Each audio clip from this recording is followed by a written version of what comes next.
क्रिया क्रिया का अर्थ है करना, यानी किसी काम का करना जिस शब्द से हमें ज्ञात होता है उसे हम क्रिया कहते हैं। क्रिया का अर्थ होता है करना। क्रिया के बिना कोई वाक्य पूर्ण नहीं होता। किसी वाक्य में कर्ता, कर्म तथा काल की जानकारी भी क्रियापद के माध्यम से ही होती है। हम किसी भी वाक्य में कर्ता की पहचान, कर्म की पहचान, काल कौन सा उसमें, इन सब की जानकारी में क्रिया के माध्यम से ज्ञात होती है। हिंदी भाषा की जननी संस्कृत है।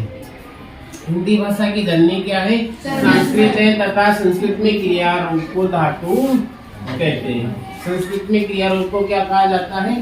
धातु। तो हमने पढ़ा कि क्रिया का अर्थ होता है करना, यानी किसी काम का करना या किसी काम का होना जिस शब्द के द्वारा ज्ञात होता है या किसी कार्य का होना पाया जाता है उसे हम क्रिया कहते हैं। और क्रिया के बिना कोई वाक्य पूर्ण नहीं होता। किसी वाक्य में कर्ता, कर्म और काल की जानकारी भी हमें क्रिया के माध्यम से प्राप्त होती है। हिंदी भाषा की जननी संस्कृत है और संस्कृत में क्रिया के मूल रूप को धातु कहा, अर्थात जो क्रिया का मूल रूप होता है उसे संस्कृत में क्या कहा जाता है? धातु। क्या कहा जाता है? धातु। धातु हिंदी क्रियापदों का मूल रूप ही है। धातु हिंदी क्रियापदों का मूल रूप ही क्या है? धातु है।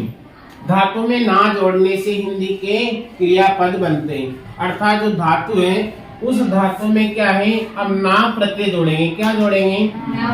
और ना प्रत्यय जोड़ने पर हिंदी की क्रियापद बनते हैं, अर्थात वो क्रिया का सरल रूप बन, यानी कोई भी धातु है, जैसे यहाँ लिखा है पढ़। अब पढ़ में हम ना जोड़ेंगे। पढ़ क्या है? एक धातु है। क्या है? धातु। और इसमें ना प्रत्यय जोड़ने पर क्या बन जाता है? पढ़ना। पढ़ना एक क्रियापद है, अर्थात क्रिया का सरल रूप है। उसी प्रकार से उठ, उठ में नाम प्रत्यय जोड़ेंगे तो क्या हो जाएगा? उठना। क्या हो जाएगा? उठना। और उठना एक क्रिया का सरल रूप है, क्रियापद।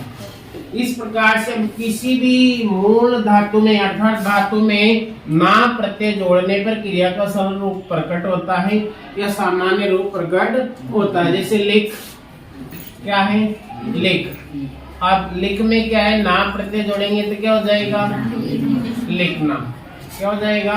लिखना। एक क्रिया का सरल रूप है। इसी प्रकार से हम यहाँ पर खा है ना, इसमें नाम प्रत्यय जोड़ेंगे तो क्या हो जाएगा?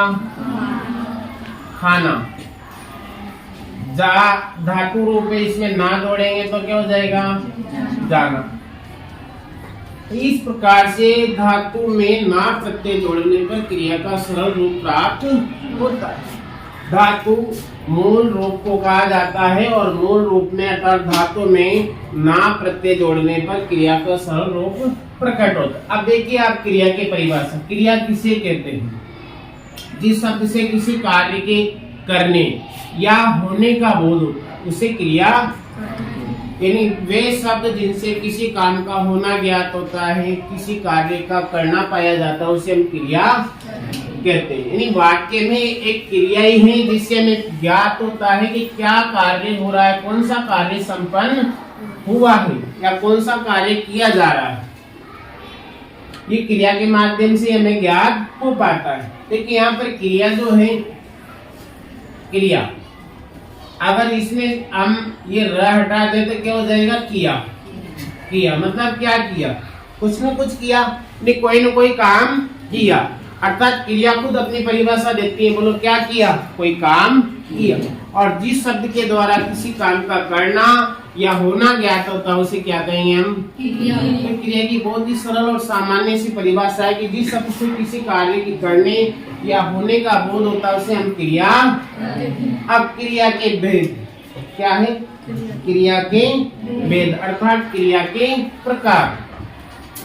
क्रिया कितने प्रकार की होती है? कर्म के आधार पर क्रिया के भेद पहला होता है, दूसरा है संरचना के आधार पर और तीसरा है काल के। यहाँ पर हमने 3 खंड किए हैं। क्रिया के भेद के कितने खंड किए हैं? 3 खंड। अर्थात पहला है कर्म के आधार पर क्रिया के भेद, दूसरा है संरचना के आधार पर अर्थात बनावट के आधार पर। किसके आधार पर? हाँ, संरचना या बनावट के आधार पर क्रिया के भेद। और तीसरा हम पढ़ रहे हैं काल के आधार पर क्रिया के मुख्य रूप से क्रिया के कितने भेद होते हैं? कितने भेद होते हैं? यानी 3 आधारों पर क्रिया का वर्गीकरण हमने किया। पहला है कर्म के आधार पर, कर्म के आधार पर। दूसरा है संरचना या बनावट के आधार पर, और तीसरा है काल के आधार पर क्रिया के भेद। अर्थात क्रिया कब संपन्न हो रही, काल का मतलब होता है समय, क्रिया कौन से समय संपन्न हो रही है, तो काल के आधार पर क्रिया के भेद। सबसे पहले हम देख रहे हैं कर्म के आधार पर भी क्रिया के कितने भेद होते हैं? 2 भेद होते हैं। पहला होता है सकर्मक। क्या होता है? सकर्मक क्रिया, अर्थात जिसमें कर्म साथ होता है, जिस वाक्य में कर्म उपस्थित रहता है उसे हम सकर्मक क्रिया कहते हैं। दूसरा है अकर्मक क्रिया, यानी नहीं कर्म यानी कर्म, जिस वाक्य में कर्म उपस्थित नहीं होता है उसे हम अकर्मक क्रिया। आगे विस्तृत हम पढ़ेंगे। पहला सकर्मक और दूसरा अकर्मक। सकर्मक, स का मतलब साथ, स का मतलब साथ, जिस वाक्य में कर्म साथ होता है उसे सकर्मक क्रिया कहते हैं। अर्थात जिसमें क्रिया का प्रभाव कर्ता पर न पड़कर कर्म पर पड़ता है वो सकर्मक क्रिया कहलाती है। और दूसरा है अकर्मक। अ का मतलब नहीं, अ का मतलब नहीं, अर्थात जिस वाक्य में कर्म उपस्थित नहीं होता है या कर्म नहीं होता, अर्थात जिसमें क्रिया का प्रभाव कर्म पर न पड़कर सीधा कहाँ पर पड़ता हो? कर्ता पर। अकर्मक क्रिया। अकर्मक क्रिया भी यहाँ 2 प्रकार की होती है। देखो अकर्मक क्रिया भी 2 प्रकार। देखो यहाँ पर थोड़ा सा त्रुटि हुई है, जिसमें कर्म नहीं है उसमें 1 और 2 का होंगे, उसमें 1 और 2 का होंगे।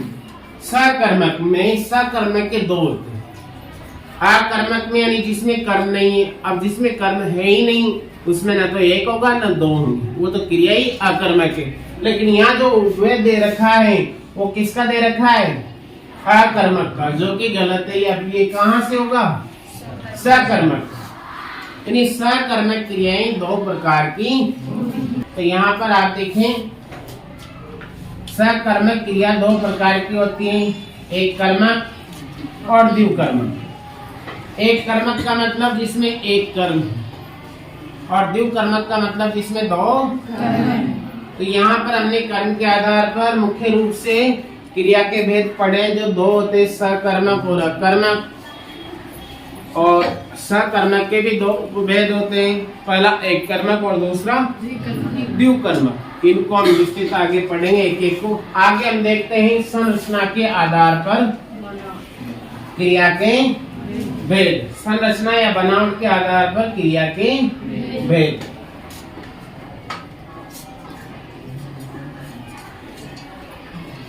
संरचना या बनावट के आधार पर क्रिया के भेद। देखिए सबसे पहला है संयुक्त क्रिया, दूसरा है नाम धातु क्रिया, तीसरा है प्रेरणार्थ क्रिया, चौथा है पूर्वकालिक क्रिया और 5वां है कृदंत क्रिया।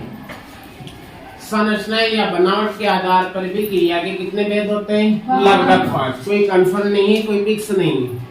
पहला हम संयुक्त क्रिया के नाम से पढ़ेंगे, दूसरा नाम धातु के नाम से पढ़ेंगे, तीसरा प्रेरणार्थ क्रिया के नाम से पढ़ेंगे, चौथा हम पूर्वकालिक के नाम से पढ़ेंगे, 5वां कृदंत क्रिया पढ़ेंगे। अब इसमें बीच बीच में पूर्वकालिक का भी उपभेद होता है, तात्कालिक क्रिया, ऐसे अनेक भेद और हम पढ़ेंगे। तो ये प्रयोग या संरचना के आधार पर क्रिया के भेद हैं, जो 5 यहाँ पर दे रखे हैं। काल के आधार पर क्रिया के भेद। काल के आधार पर क्रिया के 3 भेद होते हैं, भूतकालिक क्रिया, वर्तमान कालिक क्रिया और भविष्यकालिक क्रिया। यानी 3 काल हमारे हिंदी में होते हैं और तीनों कालों के आधार पर क्रिया कौन से काल में संपन्न हो रही, उसी काल के नाम से उस क्रिया को जाना। जिस काल में जिस समय क्रिया समाप्त हो रही है या कार्य संपन्न हो रहा है, वो भूत में हो रहा है तो वो भूतकालिक क्रिया हो जाएगी, वर्तमान में कार्य संपन्न हो रहा है तो वर्तमान कालिक क्रिया हो जाएगी, और भविष्य में कार्य पूर्ण होने वाला है तो वो भविष्यकालिक क्रिया। यानी काल के आधार पर क्रिया के भेद बड़े आसान और सरल है। जिस समय क्रिया संपन्न होगी उसी समय से उस क्रिया को जाना जाएगा, उसी नाम से उसको जाना जाएगा। इस प्रकार से क्रिया के भेद हमने मुख्य रूप से कितनी प्रकार से पढ़े? तीन प्रकार से। नंबर 1 कर्म के आधार पर, नंबर 2, नंबर 3 काल के आधार पर। यानी कर्म के आधार पर, संरचना के आधार पर और काल के आधार पर। कर्म के आधार पर क्रिया के भेद 2, सकर्मक और अकर्मक। सकर्मक के भी 2 उपभेद हमने किए हैं, एक कर्मक और द्विकर्मक। उसके बाद में हमने पढ़ा है संरचना के आधार पर क्रिया के 5 भेद। कितने? 5। संयुक्त क्रिया, नाम धातु क्रिया, प्रेरणार्थक क्रिया, पूर्वकालिक क्रिया और कृदंत क्रिया। इसके बाद में काल के आधार पर क्रिया के 3 भेद, भूतकालिक क्रिया, वर्तमानकालिक क्रिया और भविष्यकालिक क्रिया। अब सबसे पहले हम पढ़ेंगे कर्म के आधार पर क्रिया के भेद। कर्म के आधार पर क्रिया के भेद। कर्म के आधार पर क्रिया के कितने भेद होते हैं? 2। पहला सकर्मक और दूसरा अकर्मक।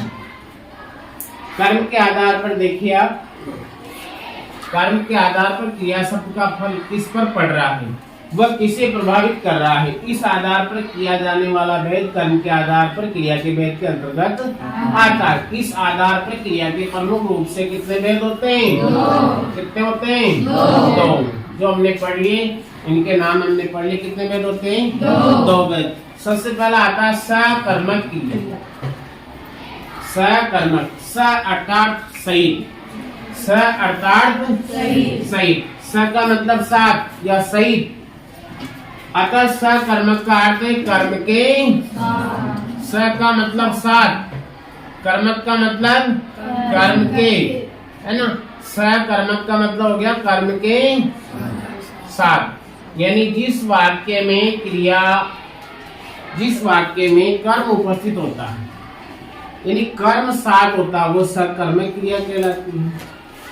परिभाषा देखिए आप, सकर्मक का अर्थ समझ में आया आपको? क्या होगा? कर्म के साथ, कर्म के साथ। स अर्थात सही और सकर्मक का अर्थ पूर्ण रूप से हो जाएगा, क्या हो जाएगा? कर्म के साथ। परिभाषा, जिस क्रिया का फल कर्ता को छोड़कर कर्म पर पड़े वह सकर्मक क्रिया कहलाती है।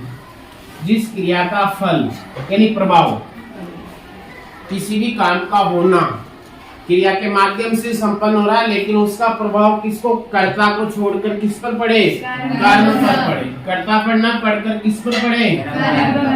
वह सकर्मक क्रिया कहलाती है। क्रिया का प्रभाव या क्रिया का फल किस पर पड़े? कर्म पर पड़ता है, उसे हम सकर्मक क्रिया। जैसे रमेश दूध पीता है, रमेश दूध पी रहा है, रमेश दूध पी रहा है। अब देखो यहाँ पर कर्ता कौन है? रमेश। कौन है? रमेश। कौन है? कर्ता कौन है यहाँ पर? रमेश दूध पी रहा है, यानी रमेश कर्ता है।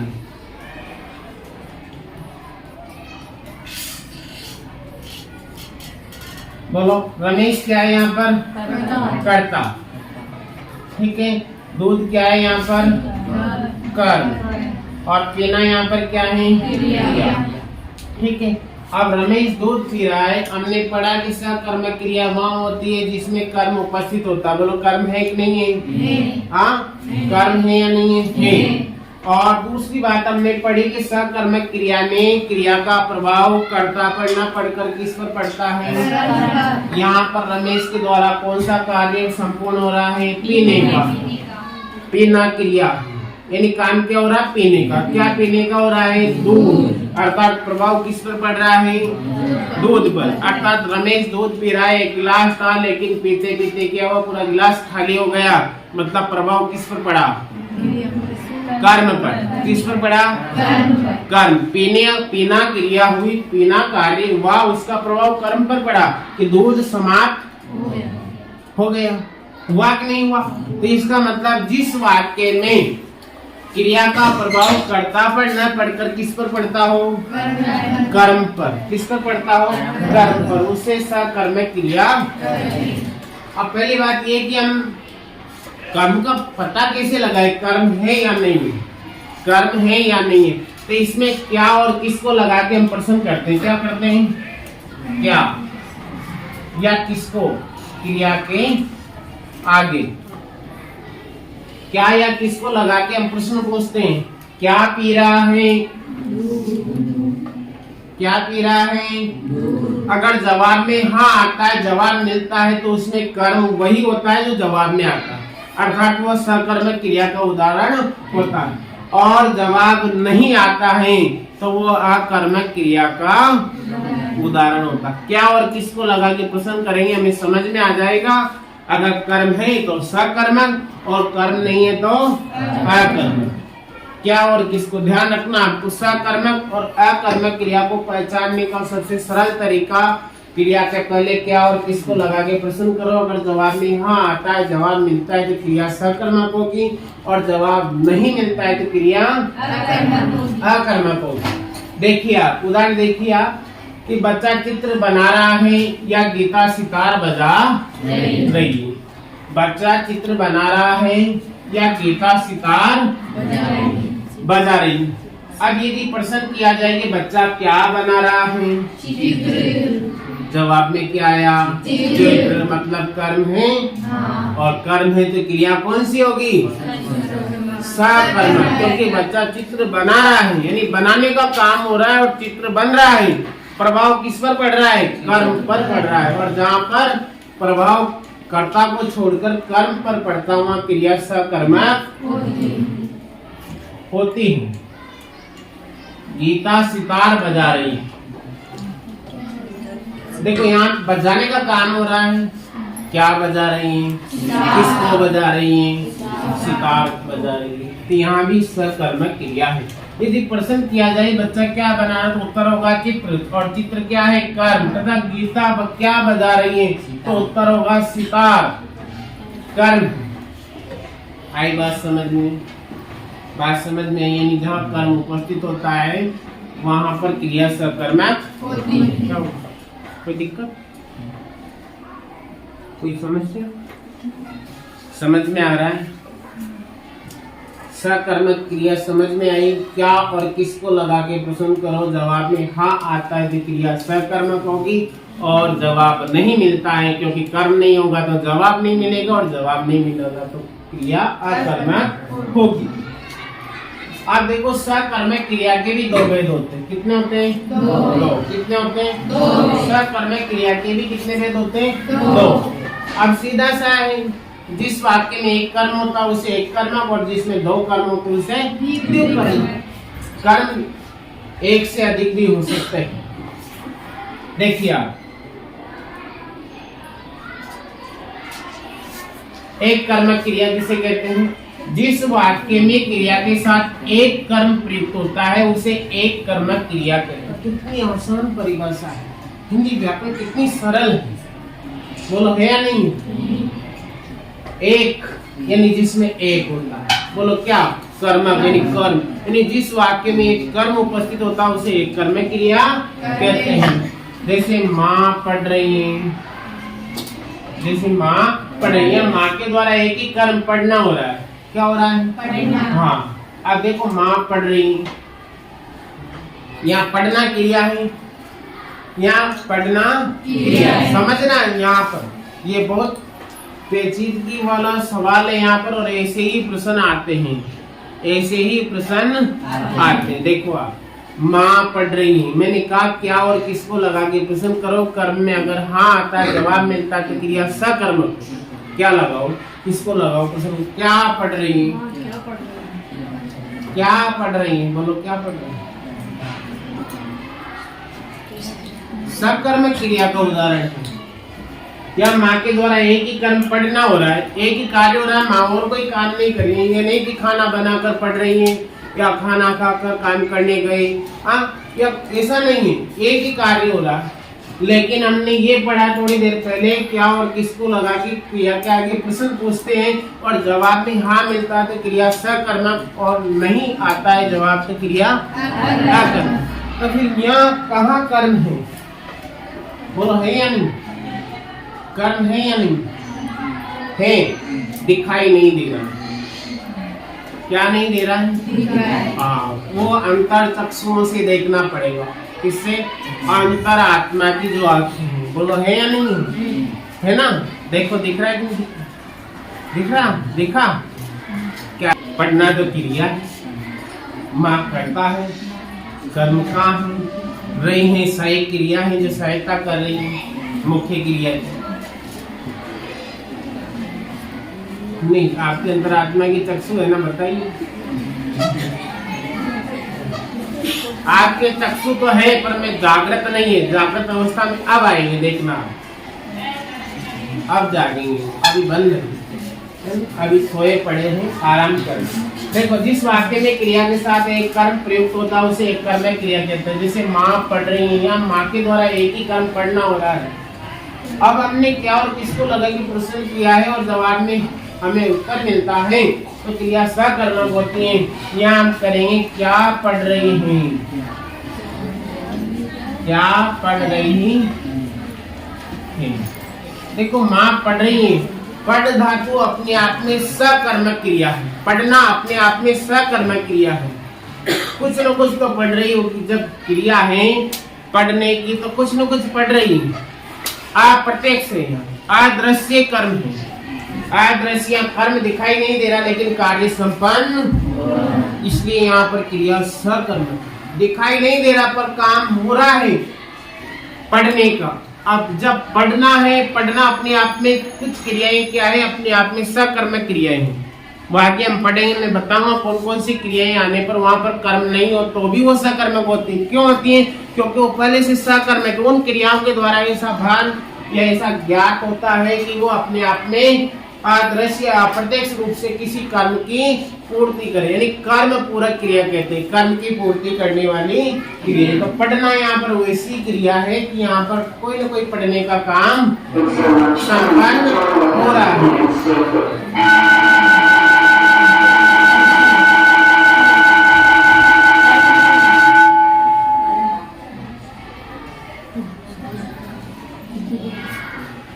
कर्म के आधार पर दूसरा भेद हम पढ़ने जा रहे हैं, द्विव कर्म क्रिया। जिस वाक्य में क्रिया के साथ दो कर्म प्रयुक्त होते हैं, यानी दो कार्य पूर्ण होते हैं।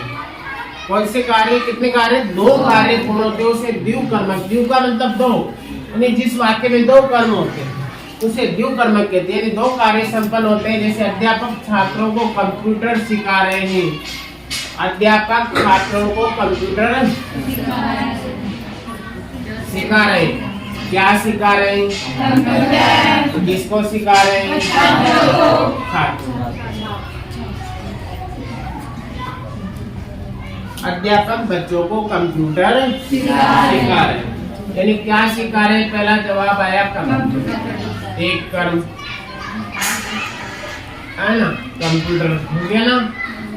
किसको सिखा रहे हैं? छात्रों को। दूसरा कर्म, बोलो दो कर्म हुए नहीं हुए?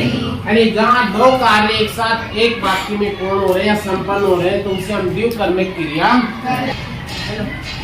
अध्यापक छात्रों को कंप्यूटर सिखा रहे हैं, यहाँ पर दोनों कर्म है और यहाँ पर कार्य खुद करवा रहे हैं, इसलिए यहाँ पर क्रिया सकर्मक है। लेकिन जब ऐसा हो जाता है किसी से कार्य प्रेरणा देकर करवाया जाता है तो वहाँ हमने पढ़ा ना, संरचना या बनावट के आधार पर क्रिया दी गई, वो वहाँ पर हो जाता प्रेरणार्थक क्रिया, आज्ञा देकर प्रेरणा देकर कार्य करवाना। इस प्रकार दो कर्म एक साथ घटित हो रहे, जहाँ भी कर्म है वहाँ पर सकर्म के और दो हैं कर्म तो वहाँ पर द्विव कर्मक। सकर्मक तो है ही से, लेकिन उसका भी अगर पूछा जाए तो द्विव कर्मक, और जहाँ एक कर्म है वहाँ एक कर्म हो जाएगा। आगे देखो आप दूसरा भेद हम पढ़ेंगे कर्म के आधार पर, वो हो जाएगा हमारा कौन सा अकर्मक क्रिया। का मतलब नहीं, कर्मक का मतलब साथ, यानी जिसमें कर्म रहित क्रिया वाक्य होता है, यानी जिसमें कर्म साथ नहीं होता उसे हम क्या कहेंगे? अकर्मक। जिस वाक्य में क्रिया का प्रभाव या फल केवल कर्ता पर ही पड़ता है, कर्म की वहाँ संभावना ही नहीं होती, उसे अकर्मक क्रिया कहते हैं। जैसे आशा सोती है, क्या करती है? आशा सोती है। अब देखो यहाँ पर सोने का काम हो रहा है, क्या हो रहा है? सोने का काम हो रहा है। क्या सोती है? आशा। किसको सोती है? आशा सोती है, तो यहाँ पर कोई कर्म की उपस्थिति नहीं, इसलिए यहाँ पर क्रिया अकर्मक होगी, क्योंकि क्रिया का प्रभाव सीधा, सोने का प्रभाव सीधा कहाँ पर पड़ रहा है? आशा पर। कहाँ पर पड़ रहा है? हाँ, कहाँ पर पड़ रहा है? देखिए, इस प्रकार से अकर्मक क्रिया वहाँ होती है जहाँ पर कर्म नहीं होता है, कर्म की संभावना भी नहीं रहती, वहाँ पर अकर्मक क्रिया होती है। अब आता हमारा दूसरा संरचना के आधार पर क्रिया के, किसके आधार पर? संरचना के आधार पर क्रिया के। वाक्य में क्रिया का प्रयोग कहाँ किया जा रहा है, किस रूप में किया जा रहा है, के आधार पर किए जाने वाले भेद संरचना के आधार पर कहलाते, और इसके 5 प्रकार है। कितने प्रकार हैं? नंबर 1 आता है, यहाँ पर हम पढ़ेंगे संयुक्त क्रिया, नंबर 2 हम पढ़ेंगे नामधातु क्रिया, नंबर 3 हम पढ़ेंगे प्रेरणार्थक क्रिया, नंबर 4 हम पढ़ेंगे पूर्वकालिक क्रिया, और नंबर 5 हम पढ़ेंगे कृदंत क्रिया। कृदंत क्रिया। इस प्रकार से 5 प्रकार से हम संरचना के आधार पर क्रिया के भेद पढ़ेंगे। आया समझ में? आज के लिए इतना ही।